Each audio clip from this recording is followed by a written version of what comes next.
Okay, example 10.2. We want to compute the system response to the input sequence of this. You are given x of n starting at 0, okay, and we can rewrite this as 3, 4.5, 6 when n equals to 1, 2, 3, and all others 0. And also we can write this way. Okay.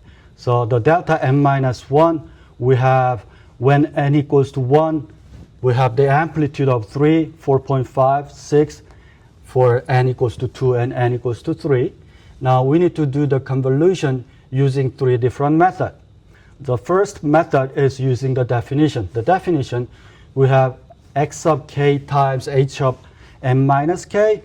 That is x of n convolution of h of n. We're going to put x of n as given. We're going to have the h of n here. And for the convolution, I'm going to distribute this x of n into here.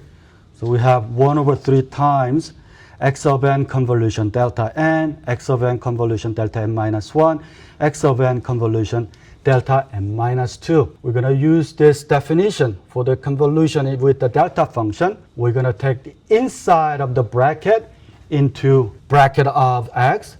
If it's a multiplication with the integral, we're going to let inside of the bracket equals to 0, whatever the value n equals to, it's going to go into x. So if we do, we're going to have y of n as this. So for yn of 1 over 3 x of n, we have x of n. You can just copy down all of those. Now we're going to delay by 1. Instead of n minus 1, now we're going to put n minus 2, n minus 3, n minus 4. That's what we did. And we're going to delay 1 more unit. Then instead of n minus 1, now we're going to start with n minus 3, n minus 4, n minus 5. Once you have all of those, now we need to compare with the coefficients. So we have only one delta n minus 1, so that's the standalone. For delta n minus 2, we need to add these two. Delta n minus 3, we need to add these 3 values, and so on. We end up getting this. Now, the second method, we're going to use plot. Just like what we did in the continuous time, we're going to plot h of k. So we have n minus 1. When n equals to 1, we have a magnitude of 3. We have delta n minus 2. So when you let inside of the bracket equals to 0, n equals to 2, we have 4.5. When n equals to 3, we have a 6. And then we're going to flip it over y-axis so that we can get h of minus k. And then we're going to move by n. So going from h of negative k to h of n minus k, whatever the value in here, in front of those values, we're going to put n. So instead of negative 3, we put n minus 3. Instead of negative 1, we put n minus 1. So this could be anywhere on the left side. So now this is our x of n, 1 over 3 times delta n minus 1, and delta n minus 2. So we have a 1/3, 1/3, 1/3. And our h of n is now here. So we're going to move this guy from left to the right. So this is the h of n minus k. When n equals to 0, the first one from the right side, that's going to be n as a negative 1. So when n equals to 0, we're going to plug 0 for the n value.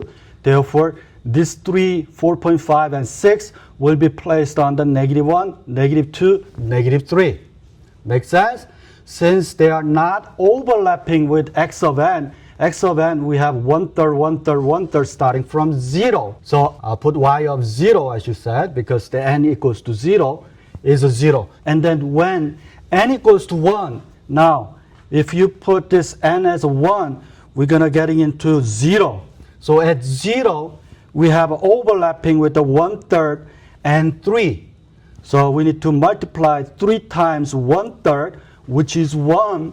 That's our y of 1. So when you do this graphical convolution, n value is the critical component. So now when n equals to 2, this time, the first h of n minus k value 3 is overlapping with the middle x of n, and the 4.5 is overlapping with the last x sub n.